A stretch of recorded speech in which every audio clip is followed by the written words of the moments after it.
Queridos estudiantes, vamos a continuar con nuestro análisis de las hipótesis sobre lo uno que encontramos en el libro, en el diálogo de Parménides de Platón. A ver, antes de pasar a la segunda hipótesis, sí quiero eh, aplicar la regla de generalización existencial, que la tenemos aquí en la enunciación de la lógica cuantificacional, y a esta, es lo que hace Platón con esta subconclusión.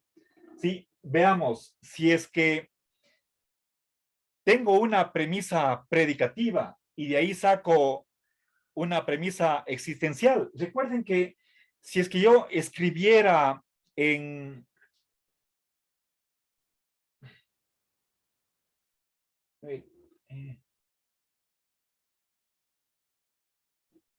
el verbo ser, ¿sí?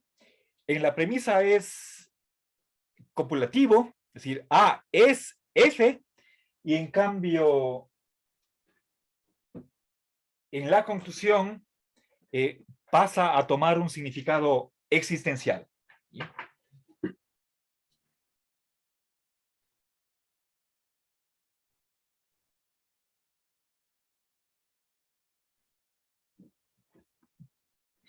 Bien.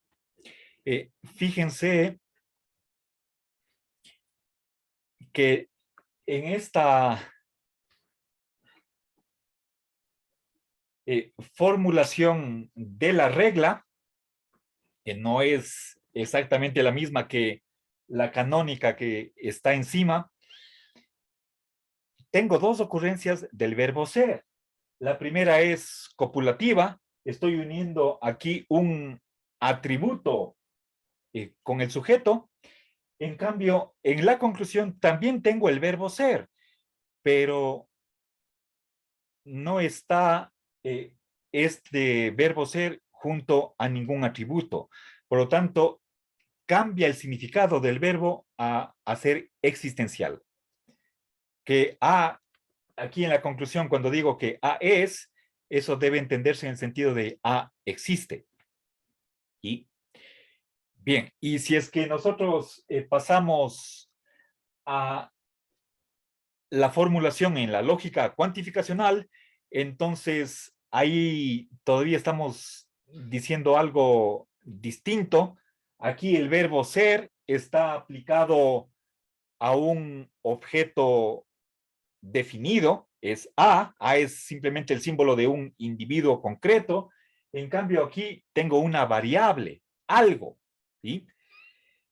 Entonces, es como decir, hay un ente, una entidad, pero no sabemos cuál. En cambio, acá estamos diciendo, existe. Aquí algo existe.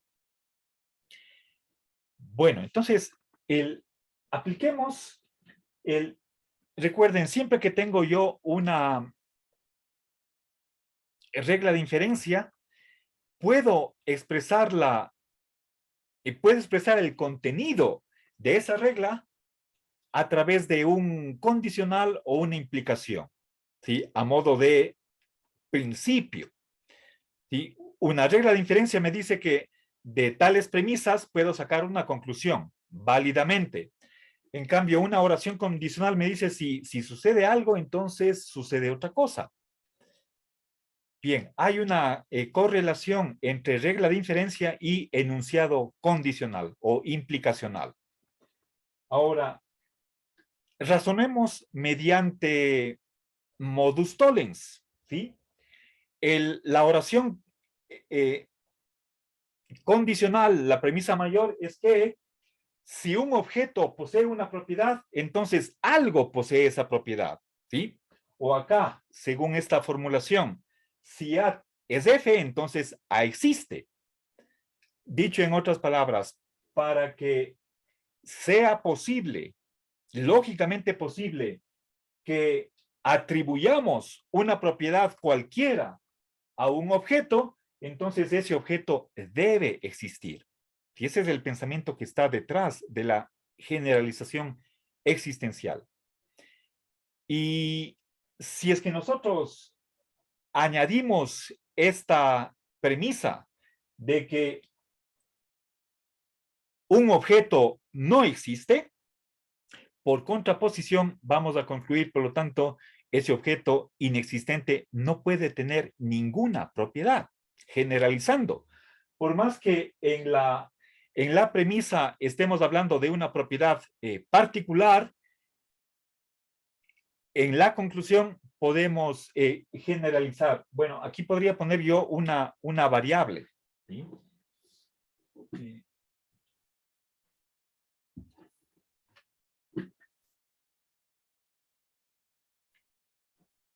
Ya. Igual, en vez de A puedo poner la variable X. ¿Sí?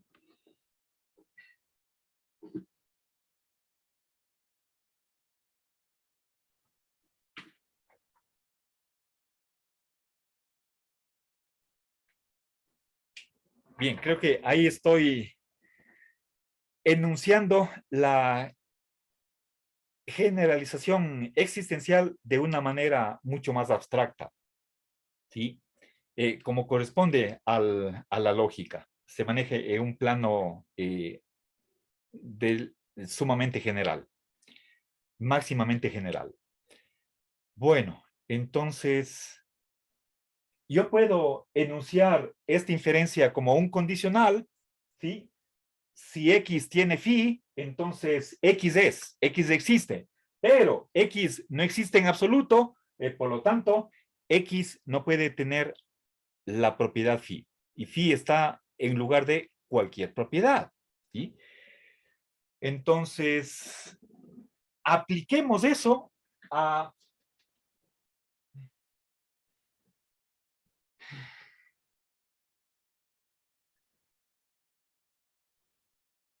¿Sí? Aquí tengo, vamos, recuerden, esto era una instancia de generalización existencial aplicado a lo uno. Si lo uno es uno, entonces lo uno existe. Pero si lo uno no existe, entonces lo uno no es uno. ¿Sí? Eso es lo que hace Platón en 142. Ah, ¿sí? El...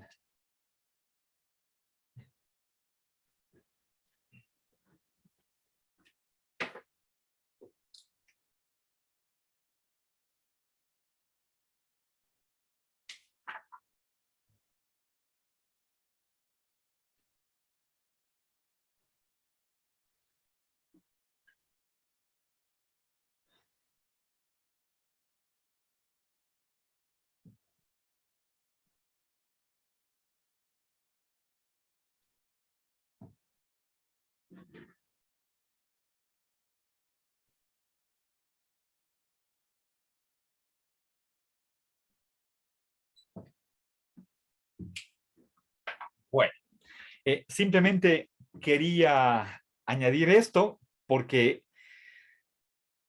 está en el texto y quería completar, no dejar algo suelto en esta hipótesis 1. Bueno, y con este añadido voy a hacer aquí una pausa